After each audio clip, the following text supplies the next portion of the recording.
지난주에 우리 데살로니가전서 요 뒷장을 먼저 봤어요. 사실은 제가 이번에 데살로니가 말씀을 처음 하거든요. 바울 서신 중에서 로마서, 히브리서, 이 데살로니가전서 요 세 권의 말씀을 쉽게 설교로 하기가 좀 어렵다고 말씀드릴 수도 있고, 좀 조심스럽다고 말씀드리는 게 가장 가장 합당한 이유인 것 같아요. 아직은 제가 목회의 경험이 좀 미흡하고, 아직도 신학 공부를 더 많이 해야 되고, 왜냐하면, 다들 아시겠지만 저는 이제 학부에서 신학을 전공한 게 아니고, 그럴 생각조차도 없었고, 예.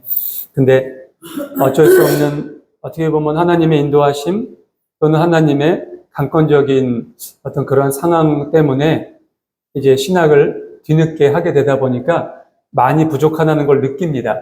그러다 보니까 이제 설교를 할 때, 오늘은 이 책을 한번 해볼까라고 책을 읽다 보면 저도 사실 어려워요. 그 책이. 어렵고, 이제 많은 선배 목회자들이나 신학자분들이 쓰신 주석이나 많은 그분들의 설교를 들어도 사실은 그분들의 설교를 그대로 하게 되면 표절이니까 제가 그분들의 설교 안에서 어떤 영감을 얻고 은혜를 받은 것을 안고 내가 말씀을 준비하는 것과 뭐 단어 몇 개를 바꾸고 그분의 설교를 내 거 있냐 하는 건 다른 부분이거든요. 그래서 사실은 데살로니가의 말씀을 언젠가는 한번 나도 시작을 해야 되고 전화해야겠다 하다가 이제 제 목회야 만 3년 만에 제가 지난주에 처음 데살로니가 말씀을 이렇게 여러분들과 나누고 있습니다. 요번 주에 이 말씀을 먼저 할까, 지난주 그 말씀을 할까 하다가 제가 이 순서를 바꿨어요. 지난주에 말씀하신 걸 기억하시면서 오늘 말씀을 함께 나누면 데살로니가에 보낸 바울의 서신을 통해서 바울의 생각과 바울 역시 그 당시 가장 첫 번째 쓴 서신이라고 말씀드렸죠. 바울이 이 서신을 썼을 때 바울의 신앙 상태, 바울의 신앙의 기준, 그리고 바울의 어떠한 나아가고자 하는 방향을 확인할 수 있는 아주 귀한 말씀이기도 합니다.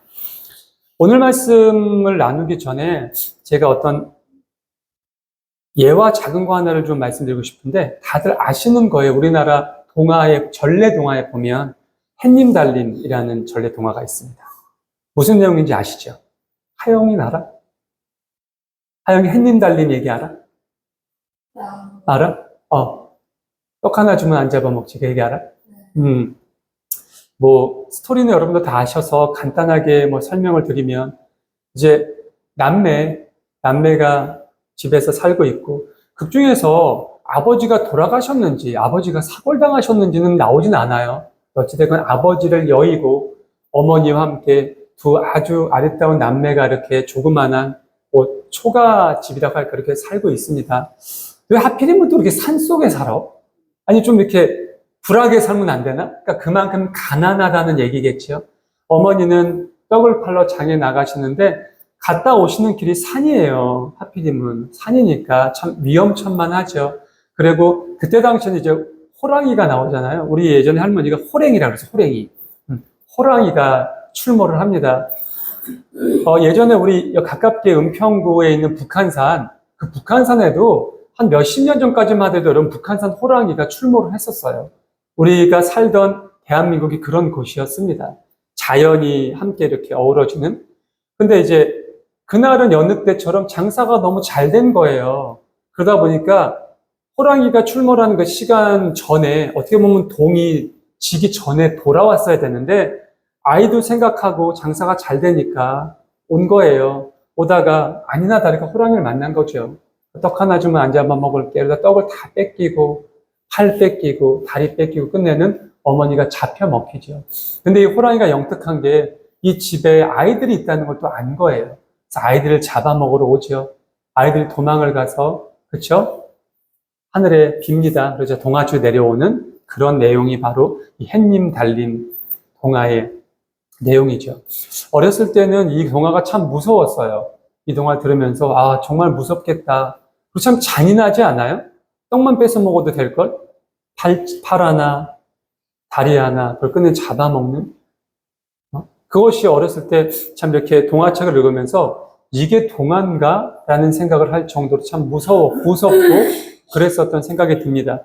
나중에 어른이 되고 나서 이 동화가 주는 교훈이 무엇일까라는 생각을 여러 가지로 해봤을 때, 세상이 그런 거라는 생각을 저는 개인적으로 해봤습니다.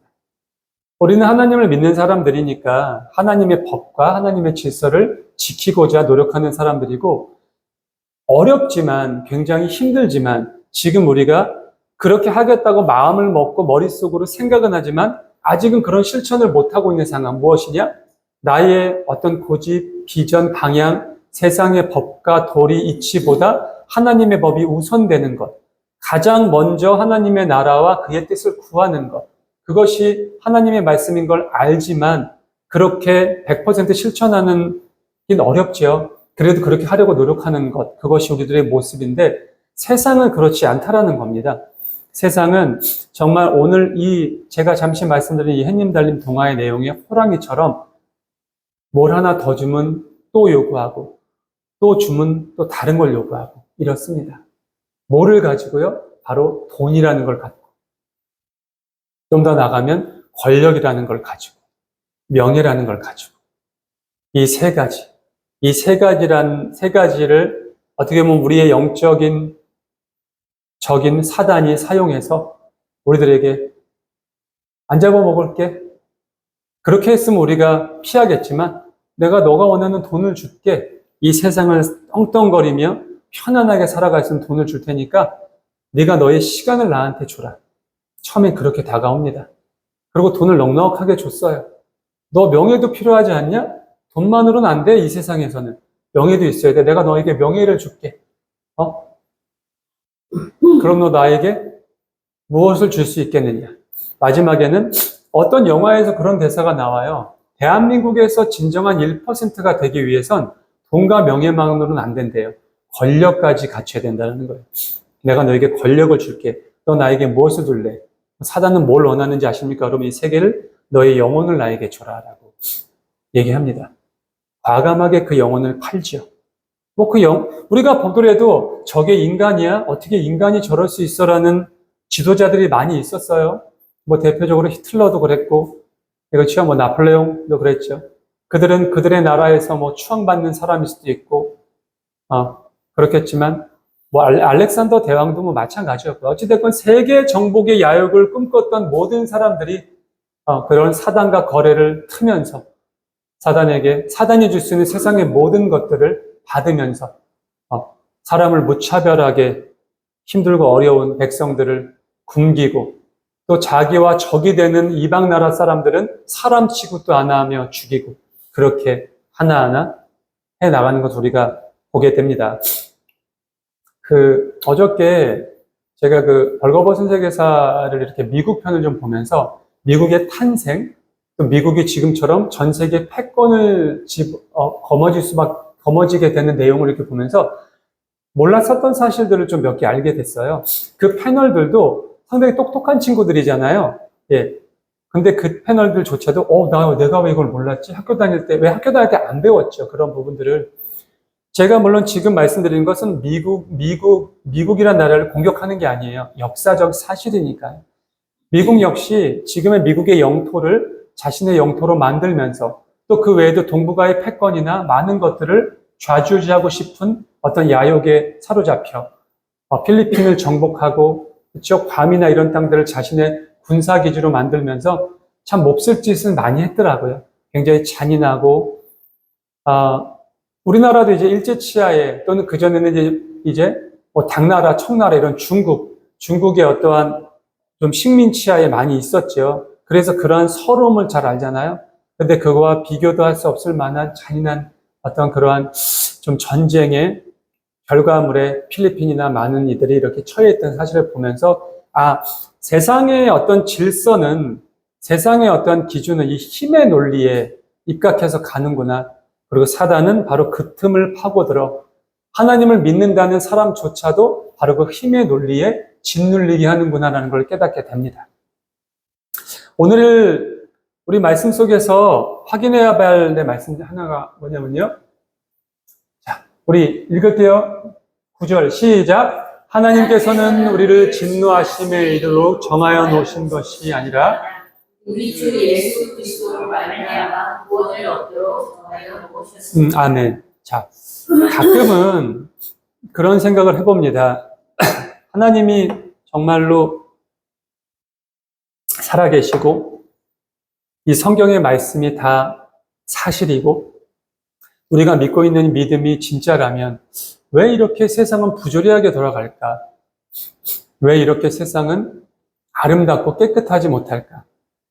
절대선이신 하나님께서 만드신 세상이며 여전히 지금도 온 우주를 운행하시는 분이 그분이신데 왜 그럴까라는 생각을 해봅니다. 어렸을 때는 그런 생각을 다 해봤어요. 아버지에게 한 번인가, 아버지도 목사님이셨으니까 여쭤본 적이 있어요. 어렸을 때 고등학교 때 뭐라고 고등학교가 학생이 왜 이렇게 세상이 더럽고 잔인하고 그런데 하나님은 가만히 계시냐? 아버지가 그래요. 어디가 더럽고 잔인하니? 그럼 아버지가 옆에 있었던 조그마한 이 16저지 백지를 보면서 뭘 하나 딱 찍으세요. 너는 지금 세상이 이렇게 깨끗한데 요 하나 지저분한 거 하나를 보고서 네가 지금 지저분하다라고 얘기하는 걸 수도 있다. 너의 어떤 그런 한쪽의 프라이드만 가지고 전체를 판단하지 말라고 아버지가 그런 말씀을 하셨던 기억이 있습니다. 그러면서 그때 당시는 사실 아버지의 그 말씀에 동의하지는 않았어요. 나중에 나도 어른이 되고 아버지만큼의 지식과 경험을 쌓고 다시 한번 그때 얘기를 해봅시다. 이런 생각을 갖고 시간이 흘렀죠. 근데 오늘 말씀 보면 하나님께서 우리를 진노하심에 이르도록 정하신 놓은 것이 아니다. 자, 여러분도 혹시 삶에 지금 살아가시는 삶이 지금 여러분들이 꿈꾸는 어떤 계획들이 또는 여러분들 지금 상황이 아주 기쁘고 또는 아주 즐겁고 아주 화목하고 그러셔요? 아니면 반대로 좀 낙담하고 답도 없고 죽지 못해 사는 것 같고 아니면 아침에 일어나서 거울 보면 나 왜 살지 그러십니까? 아니면 여기 말씀하신 것처럼 그 모든 것이 진노하심의 어떤 결과라고 생각하시나요? 우리는 그래도 하나님을 믿고 하나님의 말씀을 묵상하고 사실 이 일요일 아침 이 시간이 어떻게 보면 여러분 참 애매하지 않아요? 시간이 사실? 저도 어렸을 때 그랬거든요. 왜 하필 예배를 11시에 드릴까? 여러분, 저희 어렸을 때 우리 애들 예배는 또 9시였어요. 더 빨랐어. 기억하시죠? 지금도 9시인가? 지금도 그 시간에 하는 데가 많아요. 여러분 혹시 왜 9시였는지 모르시죠? 9시에 텔레비에서 만화 이런 걸 많이 했어요. 어떻게 보면은 그 예전 몇십 년 전에도 하나님을 믿고 이 교회를 이렇게 운행해 나가는 목사님들이나 성직자들은 세상의 것에 어렸을 때부터 아이들이 안 빠지게 하기 위한 방법으로 아마 그 시간을 택하셨던 것 같아요. 사실은 아침 9시가 그것도 일요일 할게요. 일요일이. 토요일 저녁에, 토요일날 이제 보통, 우리 때는 토요일도 학교를 갔잖아요. 그래도 학교는 토요일은 좀 짧았단 말이야. 한 4교시. 그러면 저녁에 친구들이랑 놀고, 딱 저녁에 막 영화도 보고 이렇게 늦게 잔단 말이에요. 근데 9시에 교회를 간다는 게 쉽지가 않은데, 어른들도 11시고, 참 늘 애매하다라는 생각을 했었거든요. 근데 이런 시간에 우리가 어찌됐건 옷도 잘 차려입고, 예배당에 나와서 피곤하고 그런데 예배 드리고 있단 말이에요. 우리 은주 성도님 같은 경우는 반주, 몇십 분 전에 오셔서 반주도 연습하시고, 또 우리 사모 같은 경우는 식사 준비 또는 교회 청소 여러 가지 준비하시고, 그런 것들을 하면서 왜 그럴까라는 생각을 해본 거죠. 근데 이렇게 열심히 하고 최선을 다하는데 왜 하나님은 우리의 삶을, 우리의 어떤 여러 가지들을 이렇게 안 해결해 주실까? 근데 오늘 바울이 데살로니가 교회에 보낸 이 첫 번째 서신에서 그 정답이 나와요. 너희도 힘들지 어렵지 앞으로 살아가면서 더 힘들고 어려운 날이 지속될 거야. 네가 예수님의 이름을 더욱더 믿고 더욱더 경청하고 그 이름을 전파하면 할수록 어떻게 보면 너의 목숨의 위협을 느끼고 네 가족들이 다 몰살당하는 지경까지도 이를 거야. 지금도 그래요, 여러분. 목숨 걸고 선교지에 나가는 분들 정말 허무하게 돌아가시는 선교 가족들 되게 많아요. 그러면서 그런 생각이 들어요. 안타까운 소식을 접하면서 왜 그러셨을까 하나님께서 저 목사님 내외가 저 어린 아이들은 진짜 하나님께 서원을 하고 정말 거기 가서 걸리면 사형을 당하는 그런 지역을 선택해서 나가서 정말 목숨 걸고 하나님의 말씀을 전하는데 왜 저렇게 비참하게 저렇게 잔인하게 목숨을 이렇게 하셨을까? 그리고 저 어린 아이들은 무슨 죄가 있어서 저렇게 고난을 받게 하셨을까? 하나님이 정해놓으신 게 아니라는 거예요, 여러분. 하나님이 정해놓으신 게. 근데 우리는 자꾸 그 모든 것들을 하나님의 뜻이다, 하나님이 정해놓으신 거다, 다 하나님의 계획대로 가는 거지라고 우리 나름대로 얄팍한 우리의 지식으로 판단하고 생각하고 그렇게 기준을 내린다라는 거예요. 그게 오늘 바울 사도가 데살로니가 교회에 보낸 이 첫 번째 서신의 어떤 가장 중요한 기준, 포인트거든요. 그러면서 연이어 얘기하십니다. 정하여 놓으신 게 아니다. 그럼 뭐냐? 우리 주 예수 그리스도로 말미암아 그분으로 인해서 구원을 얻도록 정해 놓으셨다. 누가? 하나님은. 데살로니가 교회 성도들아, 하나님은 진노하심에 너희들 하나님의 진노하심으로 우리가 저주를 받고 우리가 구약 시대에 하나님이 진노하셨을 때 그 잘못한 백성들이 어떠한 저주를 받았는지 우리가 알잖아요. 바로 그 예거든요. 우리 조상들이 하나님의 진노하심으로 받고 오픈되어 있었던 그런 것이 아니다. 지금은 이미 예수님이 오셔서 그 모든 것을 다 뒤바꿔 놓으셨다. 예수님의 죽음으로 그분이 우리 대신에 희생제물로 죽으심으로 이 소위 말해서 판세가 바뀌었다. 근데 너희들 여전히 그 예전의 율법주의, 그 예전 우리 조상들이 갖고 있는 그러한 잘못된 과거의 관습과 종교적인 신념을 가지고 살아가면 안 되고 그렇게 사람들을 기준해서는 안 된다. 그리고 혹여 근데 왜 그럼 이렇게 힘드냐 어렵냐? 그분이 오셔서 승리하셨으면 그 다윗과 솔로몬의 그 찬란했었던 예루살렘 성전이 재건되고 우리가 떵떵거리고 살아야 되지 않겠느냐? 왜? 여기에 기준이 맞춰져 있으니까. 하나님을 믿으면 내가 잘 살 거라고 생각해요. 하나님을 믿으면 나의 마음이 평온해질 거라 생각해. 하나님을 믿으면 부부관계가 좋아질 거라 생각하고 하나님을 믿으면 나의 관계들이 다 회복될 거라고 믿죠. 아니에요, 여러분. 하나님을 믿게 되는 것은 여러분, 나와 하나님의 관계지 나와 내 주변의 어떤 이러한 사물들, 나와 관계하는 다른 사람들의 관계가 그냥 자동적으로 맞춰지는 게 아니에요. 그럼 그건 어떻게 맞춰야 돼요, 여러분? 내가 해야죠, 내가. 일단 달라진 나의 모습이 그들에게 비춰져야겠죠.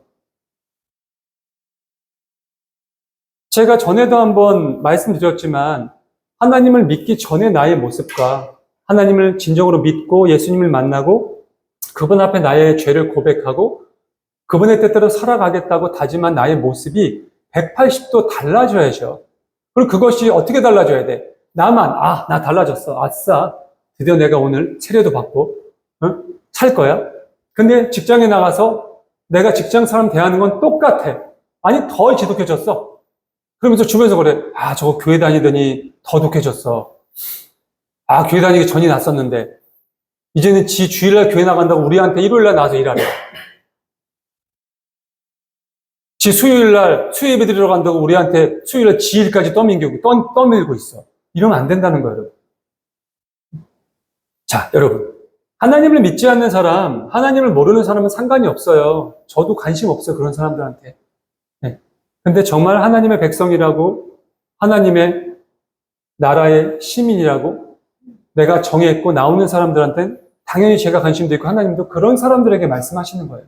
바울 역시 데살로니가 지역에 있는 온 시민들한테 얘기하는 게 아니에요. 오로지 자기가 세운 이 교회, 데살로니가 교회에 있는 성도들에게 권면하는 거예요. 힘들고 어렵지만 그것이 하나님이 진노하심으로 정해놓은 게 아니다. 하나님은 주 예수 그리스도가 이 땅에 오시고 그분이 죽으시고 부활하심으로 판도를 바꿔놓으셨다. 너희들을 구원하시기 위해서 그 구원을 정해놨으니까 염려하지 말아라. 그러면서 계속 말씀하세요. 뭐라고 말씀하세요? 읽을게요. 시작. 그리스도께서 우리를 위하여 죽으신 것은 우리가 깨어있든지 자고 있든지 그리스도와 함께 살게 하시려는 것입니다. 아멘. 네. 자, 깨어있든지 자고 있든지. 저도 사실은 이 데살로니가 말씀을 이번에 준비하면서 전에도 아마 이렇게 그냥 통독을 하면서 읽었을 텐데 이 말씀이 새롭게 들어온 거예요. 바울이 이런 말씀을 했구나. 이러한 내용을 편지에 적어놨구나. 그리스도께서 우리를 위해서 죽으신 이유가 뭔지 아느냐 너희들. 우리가 깨어있다고 자랑하지 말고 자고 있는 성도를 정죄하지 말아라. 너 언제까지 그딴 식으로 살 거야? 너 그렇게 살면은 지옥 가? 너 그렇게 살면 하나님께 복 못 받아? 그러지 말라라는 거예요. 그런 말을 할 수 있는 자격은 우리한테 있지도 않지만 혹여 그런 부분이 있다고 하더라도 그런 말을 입으로 함부로 내뱉으면 안 된다라는 거예요. 깨어 있든지 자고 있든지 그게 중요한 게 아니라는 겁니다. 예수 그리스도를 말미암아 그분이 죽으신 이유, 하나님이 우리를 통해서 구원을 정하신 이유는 뭐냐면 바로 그리스도와 함께 살게 하려고 하신다라는 거예요. 바로 여기에 가장 중요한 기독교의 정신이 있다라는 거고 기독교의 기준이 있다라는 것을 바울 사도는 지금 데살로니가 교회에 자신의 첫 번째 서신에 이렇게 얘기하고 있는 겁니다. 사실 데살로니가 전서, 후서 이 편지를 보면요. 바울의 신학, 우리가 알고 있는 바울의 신학이 안 들어있어요, 여러분. 오직 믿음, 또는 어떤 중생, 또는 우리가 하나님 앞에 무너짐, 그런 것들이 없어요. 많은 신학자들은 이 데살로니가 교회에 보낸 첫 번째 서신을 썼을 때의 바울의 신앙 상태나 바울의 어떤 신학적인 기준이 그것들이 표현된 로마서나 특히 대표적으로 표현된 갈라디아서 같은 책들 이전에 태초라기보다 처음에 쓴 편지이기 때문에 바울도 변해갔다라는 거죠. 바울도 여러 신앙적인 체험을 통하고 하나님과 더 가까워지고 그동안 본인이 예수님을 조롱하고 비난하고 오히려 심지어 예수님을 믿는 사람들을 잡아다가 감옥에 가뒀던 사람이잖아요. 그리고 예수님 때문에 죽어갔었던 스데반 집사를 보고 그것을 너무나 당연하게 여겼단 말이에요. 그랬던 사람이기 때문에 아무리 그래도 마음속에 바리새인 중에 바리새인이요, 자신이 사두개인으로서 교육받고 머릿속에 있는 부분들이 다 떨쳐낼 수는 없는 거예요. 분명 그것들과 예수님을 만나고 자신이 변화됐던 부분이 공존했을 거란 말입니다. 그런데 점점 시간이 지날수록 예전의 것이 다 상쇄가 되는 거죠. 그러면서 온전히 예수님을 믿고 따르는 사람으로 변화되면서 바울의 신앙도 변화됐다라는 겁니다. 근데 이 데살로니가 교회에 보낸 이 편지가 그렇다고 미흡했다, 부족했다라는 말씀을 드리는 게 아니에요. 너무나 탁월했다라는 말씀을 드리고 싶은 거예요.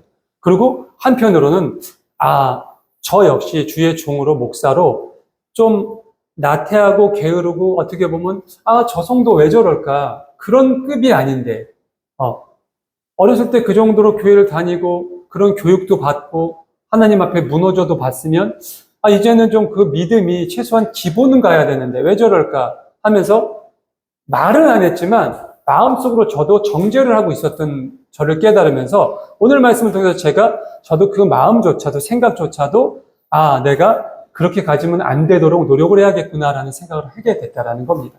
계속해서 읽을게 마지막입니다. 그러므로 여러분은 지금도 그렇게 하는 것과 같이 서로 격려하고 서로 덕을 세우십시오. 아멘. 자, 사랑하는 성도 여러분, 바울은 알고 있었어요. 지금 데살로니가 교회 성도들이 지금도 그렇게 하고 있대요. 어떻게? 서로 덕을 세우고 서로 격려하고 있대요. 얼마나 좋습니까? 사실 우리 성도들이 해야 되는 모습은 바로 그거거든요. 사실 예를 들자면 우리 여기에 혹시 노숙자 한 두 분이 오셔서 예배를 드린다고 가정을 해볼게요. 사실 노숙자분들에게 교회 오실 거면 씻고 오십시오.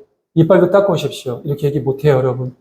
만약 우리가 예배 드리고 있는데 혹여 길 가던 노숙자나 어떤 그런 분들이 교회 간판을 보고 이곳에 들어와서 예배 드리고 싶어서 들어왔다 칠게요. 아마 한여름에 그 냄새가 아마 정말 장난이 아닐 정도 진동을 할 겁니다. 왜냐면 저는 그걸 정말 경험을 했었잖아요. 전에 이제 서울에 있을 때 실제로 거의 노숙자의 생활과 비슷한 성도분들이 저희 교회에 오래 다니셨었거든요. 여름엔 정말 옆에 있을 수가 없어요. 아내 같은 경우도 저희 서울에 있을 때 여름에는 참을 수 없어서 막 이렇게 구역질이 나오는 걸 참고 옆에 있는 부엌으로 들어가서 물 한 잔 먹고 참고 나오는 경우도 되게 많았어요. 저와 우리 원래 있었던 서울 교인들은 그게 익숙하다고 해서 여러분 이게 극복되는 게 아니에요. 아시잖아요. 참 힘듭니다. 근데 그렇다고 그 사람을 비난하나요? 그 사람이 그런 사람 교회 안 나왔으면 좋겠다라고 마음속으로 생각하나요? 솔직히 저도 그랬어요. 안 나왔으면 좋겠다. 근데 너무나 편협한 마음은 뭘까요, 여러분? 만약 그분이 헌금을 많이 내는 사람이었다면 되게 더러워. 막 교회 와서 막 욕도 해. 막 목사님이 설교하는데 목사님 그거 아닌 것 같은데요. 막 중간에 막 방해해. 근데 이 사람이 내는 헌금이 교회의 재정을 좌지우지하는 정도야. 그럼 여러분 못 내쳐요. 지금 대다수의 목회자들이 그래요. 근데 예배를 방해하고 예배를 무너뜨리고 성령을 회방하는 거라면 과감하게 내쫓아야죠. 과감하게 권면해야 되죠. 근데 이 부분은 다르잖아요. 이 부분은 예배를 방해하는 게 아니에요. 그 분 되게 얌전하게 예배 잘 들으셨었어요. 냄새가 나는 거 하나밖에 없어. 그리고 식사를 할 때 여러분, 제가 앞에서 같이 먹어요. 아무도 앉을 수가 없으니까. 그리고 혼자 두면 이게 너무 웃긴 게요. 본인이 안다? 그걸 알게 하면 안 되잖아요. 왜? 우리 교회는 사랑의 공동체니까. 예수님은 문둥병자들에게도 가셔서 어루만져 주시고 입을 맞춰 주시고 하신 분이란 말이에요. 근데 우리가 그 예수님의 길을 따라가야 되는데 고작 그 좀 몸에서 나는 냄새 때문에 오늘 바울은 그 말을 하는 거거든요, 여러분. 여러분들이 지금도 그렇게 하고 있는 걸 내가 안다. 서로 격려하고 서로 배려하고 서로 사랑으로 감싸주는 걸 안다. 근데 앞으로 너희들이 목회를 해 나가면서 교회가 더욱더 발전하다 보면 방해하는 사람들 또는 그렇게 피하고 싶은 사람들 늘어날 거다. 그러더라도 변함없이 그래야 된다. 변함없이. 그것을 고난이라고 생각하지 말아라. 그것을 하나님의 어떤 계획이라고 우리를 좀 힘들게 하시려나?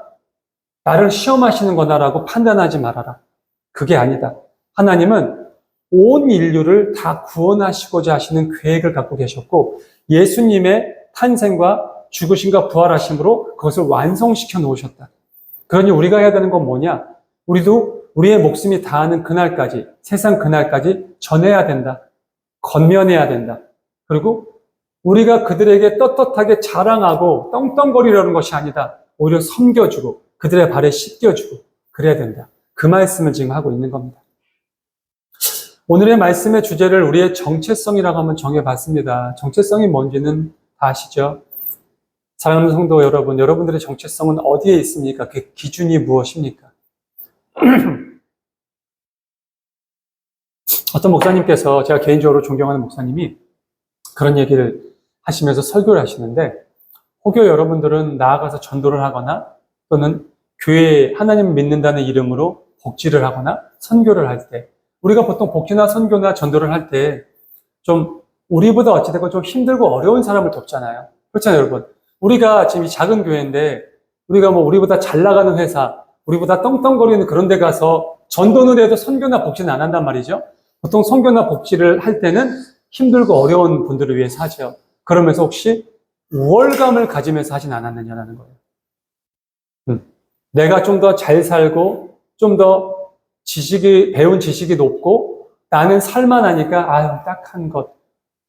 그러진 않지만 주면서 맛있게 드세요 하지만 그러면서도 인간적인 우월감, 인간적인 어떠한 높은 곳에서 바라보진 않았나라는 그런 어떤 설교를 하시면서 그게 이렇게 마음에 오면서 그래.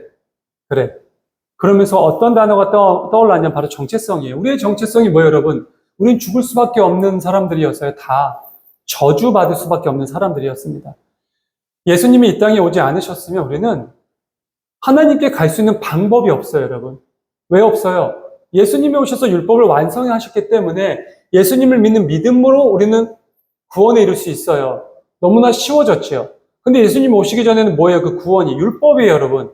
그 율법의 종들을 다 지켜야 돼. 하나라도 어기면 구원을 못 받아요. 그러면 인류는 구원을 받을 수가 없어요. 절대로. 근데 예수님이 오심으로 그 율법을 완성하셨죠. 하나님 사랑과 이웃 사랑으로. 이 두 가지만 실천하고 하나님의 뜻대로 살아가면 대신 우리의 목숨이 나는 그날까지 변하지 않고 그러면 구원이 완성이 된다는 겁니다. 우리의 정체성은 거기에 있는 거예요. 여러분, 우리가 뭐 잘나지 않았어요. 내가 지금 어떤 위치에 있다고 떵떵거릴 수 있는 그게 아니야. 과거를 생각해야지, 과거를. 개구리 올챙이적 생각 못 한다고 우리가 올챙이적 생각을 해야 돼요. 죽을 수밖에 없었던 그때. 여러분들은 언제 하나님을 만나셨어요? 언제 예수님을 나의 구주로 모셨습니까? 그 모시기 이전의 나의 모습, 나의 어떤 상황, 나의 성격, 나의 기질을 기억하셔야 돼요. 그리고 내 예수님을 믿고 하나님을 믿었을 때 나의 기질과 성격과 이런 것이 정말 180도 변했는지를 판단하셔야 돼요. 이제 우리는 그 정체성이 구원받는 정체성으로 변화됐어요. 그렇기 때문에 우리가 그건 자랑하고 잘난 척하는 게 아니거든요. 내가 값없이 얻었기 때문에 그것을 그러지 못한 내 가족에게 먼저 당연한 거 아닐까요? 그렇지 않아요, 여러분? 내가 내 남편도, 내 자녀도, 내 부모도, 내 가까운 친구, 친지들도 전도하지 못하면서 나아가서 노방전도를 한다? 전 세계에 나가서 선교를 한다? 저는 그건 어불성설이라고 생각해요. 말도 안 되는 얘기라고 생각합니다. 내 가족이 먼저예요. 너무나 당연한 거예요, 여러분. 저도 마찬가지예요. 일단 전 제가 먼저예요. 그 다음 내 아내, 내 자녀들, 내 부모들, 내 친지들, 내 형제 자매들이 당연한 거라고 생각해요. 왜? 그게 우리의 정체성이에요. 개인주의적이고 이기주의적이고. 근데 그렇지 않아요, 여러분. 그래도 우리가 내 사랑하는 형제자매, 가족들, 또 좀 벗어나면 우리 친구들, 또는 우리 주변의 이웃사촌들에게 뭘 전하라고요? 하나님의 말씀, 예수님의 복음도 전하는 거지만 그 전에 먼저 여러분, 내가 바뀌었다는 것, 내가 하나님을 믿는 사람으로서 먼저 본을 보이시는 것, 그게 중요해요. 그런 우리의 정체성이 온전하게 그들에게 전달될 때 그들은 우리를 다르게 바라보고 또 우리를 통해서 우리 안에 내재된 하나님을 바라보게 되는 거예요. 그래서 하나님의 이름이 영광되이 일컬어지는 겁니다. 근데 반대로 우리가 하나님을 믿는다는 것을 분명히 다 알고 있는데 우리의 삶이 변하지 않아. 아까 제가 잠시 예를 드렸던 것처럼 그렇게 더해. 그러면 그들은 점점 더 구원과 멀어져요. 나로 인해서 그들이 저주받게 돼요. 그리고 나로 인해서 나의 어떤 이러한 언행, 행동으로 인해서 하나님의 이름을 망령되이 일컫게 됩니다.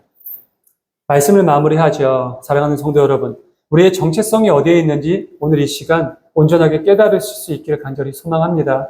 바울이 데살로니가 교회에 보낸 이 첫 번째 서신에서 바울의 신학적인 기초, 지금도 전 세계 모든 신학자들이 연구하고 공부하는 바울의 어떤 신학의 기조가 하나도 나타나 있지 않지만 바울은 얘기합니다. 너희들이 지금 깨어있든지 자고 있든지 아니면 혹시 떠나 있든지 아니면 혹여 잠시 하나님을